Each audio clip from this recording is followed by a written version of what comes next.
আসসালামু আলাইকুম, কেমন আছেন সবাই? আশা করি সবাই ভালো আছেন। আজকে দেখাবো কিভাবে আপনি ওয়েবসাইটের মাধ্যমে বা অনলাইনে কিভাবে ব্যাকগ্রাউন্ড ইরেজ করবেন সেটি দেখাবো। এখানে প্রথমত আমরা যখন কোনো ব্যাকগ্রাউন্ড চেঞ্জ করতে যাই সেক্ষেত্রে আমাদের পেন টুল বা ইরেজার টুল বা ম্যাজিক টুল এগুলো ব্যবহার করে কিন্তু আমাদের ব্যাকগ্রাউন্ডগুলো চেঞ্জ করতে হয়। তবে আমি আজকে বেস্ট একটি ওয়েবসাইট দেখাবো, সেটির মাধ্যমে করলে রেজুলেশন কিন্তু একেবারেই কমবে না। আমি দুটি সাইট দেখাচ্ছি তফাৎ। এখানে রিমুভ বিজি দেখতে পাচ্ছেন, এটাকে আমি প্রথমে একটু ওপেন করে নিলাম। এখানে আপলোড ইমেজ, এটাকে একটু আপলোড করে দিলাম। এখানে একটু প্রসেসিং হবে, একটু সময় নেবে।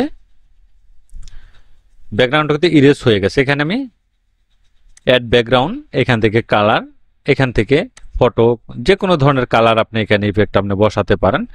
আমি এক কালার দিয়ে দেখাচ্ছি এখান থেকে, দেন এখান থেকে ডাউনলোড করে নেব। এটা আমি ফটোশপে ওপেন করে নিচ্ছি।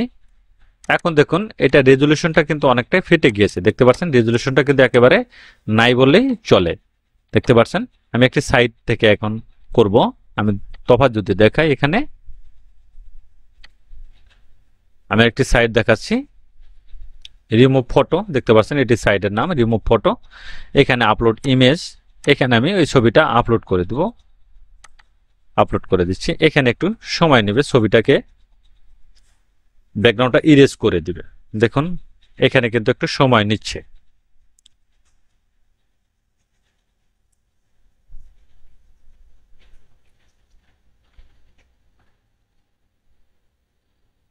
ব্যাকগ্রাউন্ডটা ইরেজ হয়ে গেছে। আমি এখানে এডিট অপশনে যাব। এডিট, এখান থেকে আপনি কালার দিতে পারেন, যে কোনো ধরনের কালার আপনি এখানে অ্যাডজাস্ট করতে পারেন। ধরুন এটা আমি হোয়াইট কালার দিয়ে দেখাচ্ছি। ডাউনলোড, এখানে ফ্রি ডাউনলোডে ক্লিক করে দিলাম। এটি ডাউনলোড হয়ে গেছে। এটা আমি ওপেন করে দেখাচ্ছি।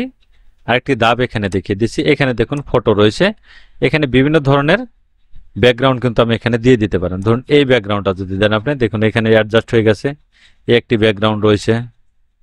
এখানে ডিফল্ট কিছু ব্যাকগ্রাউন্ড দেওয়া রয়েছে। এই ব্যাকগ্রাউন্ডের মাধ্যমে কি আপনি এখান থেকে আপনি ছবিগুলি অ্যাড করে নিতে পারেন। এখানে অনেক ধরনের ব্যাকগ্রাউন্ড আপনি পেয়ে যাবেন, অ্যাড করে নেবেন। আমি এটা রিমুভ বিজি দিয়ে করেছিলাম এটা, আর এটা করেছি অন্য একটি ফটো রিমুভ দিয়ে। এটা দেখুন, এটা রেজুলেশনটা কিন্তু মোটামুটি ভালো চলে আসছে। এটা কিন্তু একেবারে রেজুলেশনটা কম নেই, এটা মোটামুটি ভালো একটি রেজুলেশন। এখন আমি আরেকটি পদ্ধতি দেখিয়ে দিচ্ছি, photopia.com। এটি একটি ফটোশপ, অনলাইন ফটোশপ। আপনি ফটোশপের যাবতীয় কাজ কিন্তু আপনি এখান থেকে করতে পারবেন। এখানে ওপেন করে নিচ্ছি ছবিটা আমি। যারা 7.0-তে কাজ করেন, নতুন ভার্সন যাদের নেই, তারা এই পন্থা ব্যবহার করে আপনি রিমুভ করতে পারেন। বা অনেক সময় অনেক ধরনের ব্যাকগ্রাউন্ড ইরেজ করতে হয়, সেক্ষেত্রে এখানে দেখুন রিমুভ বিজি রয়েছে, এখানে ক্লিক করে দেব। এখানে একটু প্রসেসিং হবে, ব্যাকগ্রাউন্ডটা ইরেজ করে দিবে এখান থেকে। আমি এটাও দেখাবো যে কিভাবে এটা রেজুলেশন আরো কতটা ভালো থাকে। কন্ট্রোল এস বাটন প্রেস করে এটা সেভ করে নিলাম। এটা যদি আমি এখন ওপেন করি, তাহলে দেখুন এটার একটি ব্যাকগ্রাউন্ড আমি এখানে দিয়ে দেখাচ্ছি।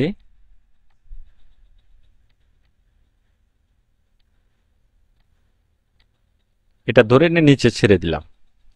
এখন এইটা যদি আমি এখানে জুম করি, তাহলে দেখুন ব্যাকগ্রাউন্ডটা ইরেজ হয়েছে, কিন্তু এখানে কিন্তু রেজুলেশন কিন্তু একেবারে কমেনি। দেখতে পাচ্ছেন রেজুলেশনটা কিন্তু যা ছিল হুবহুব তাই কিন্তু এখানে রয়েছে, একদম হাই কোয়ালিটির রেজুলেশন রয়েছে।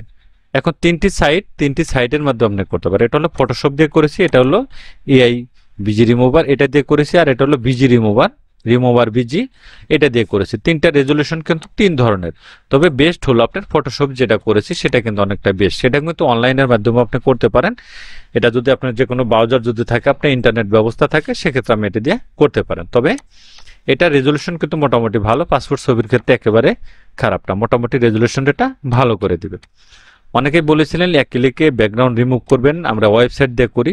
তবে অনেকেই এটা বুঝতে পারেন না কোন ওয়েবসাইটের মাধ্যমে সেটি করবেন, রেজুলেশন ঠিক রেখেই ব্যাকগ্রাউন্ড চেঞ্জ করতে পারবেন, সেটি দেখালাম। এখানে তিনটি সাইটের মধ্যে কোনটি সাইট আপনার ভালো লাগছে সেটা একটু মন্তব্যে জানিয়ে যাবেন, এবং সেই সাইটের মাধ্যমে আপনি খুব সহজেই কিন্তু ব্যাকগ্রাউন্ডটা রিমুভ করে নিতে পারবেন। ধন্যবাদ গাইস, ভালো থাকবেন, সুস্থ থাকবেন, আল্লাহ হাফেজ।